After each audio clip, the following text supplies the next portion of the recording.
السلام علیکم. په نننۍ ویډیو کې به موږ د کلاس 10th میتھس ایکسرسایز 3.2 کوېسچن 7 کې پارت 3 سالو کوو او پارت 3 کې کوېسچن ګیون دی څنګه چې موږ تیر دوه کوېسچنو کې کمپوننټو ډیوایډنټو پراپرټي یوز کړه سیملرلی به دلته هم یوز کوو. موږ به ولیکو چې یوزینګ کمپوننټو ډیوایډنټو پراپرټي دا سیز موږ داسې لیکلی شو چې x سکویر پلس a سکویر انډر دی روټ ماینس x square minus a square بیا به سره دا ډینامینیټر پلس یعنی x square plus a square او پلس x square minus a square په دې انډر دی روټ دا کوېسچن کې دا انډر دی روټ تیزه پورې دی ټیک ده ډیوایډډ بای اوس به دې کې صرف ماینس ولې x square plus a square انډر دی روټ minus x square minus a square انډر دی روټ بیا ماینس ګوره دا ماینس چې دې سره راشي نو دا به داسې راشي x square plus a square او چې دا ماینس دې سره ملټیپلی راشي نو ماینس x square minus a square به راشي او سیمیلرلی به equal to اخوا مو 1 plus 3 1 minus 3 ها دې ځای کې اوس څه ټرمونه کینسل کیږي هغه یو دا ماینس ټرم دی یو دا دلته کې دا کټ کیږي دا یو نه دلته کې دا یو پلس راځي سوري دلته کې ګوره دا ماینس دی که نه نو دا ماینس چې دلته موږ ولیکو دا به ماینس شي او دا به راشي پلس چې دې دواړو کې یو دا ماینس ایکس سکویر پلس انډر دی دا پلس دی دا دواړه به کینسل شي او دې نه به موږ سره فاینلي راشي ګوره 2 ټایم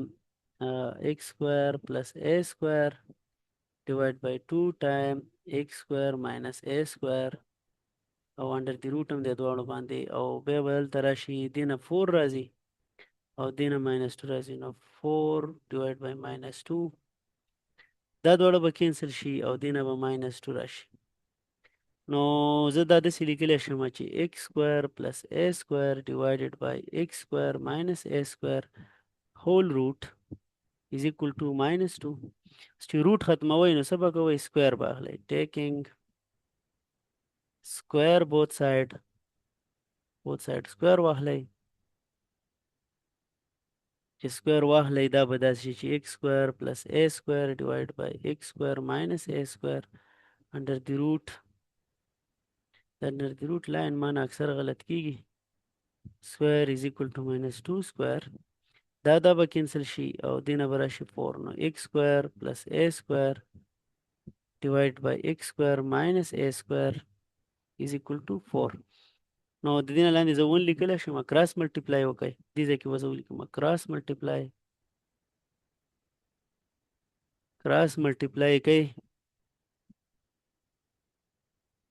چې کراس ملټیپلای کوي نو 4 ټایم x سکویر ماینس a سکویر is equal to 1 time x square plus a square. Now 4 چې multiply کې 4x square minus 4a square is equal to x square plus a square. نو دا a square والا ټرم به دې خوا واړوئ نو 4x square is equal to minus نه دا خو موږ خوا واړو نو equal to x square plus a square plus 4a square. نو دا x square به دې خوا راوړوئ 4x square minus x square is equal to 5a square. دا به موږ سره ټوټل راشي 3x square is equal to 5a square اور 3 باندې به بوth سایډ ډیوایډ کړئ نو دا به موږ سره راشي x square is equal to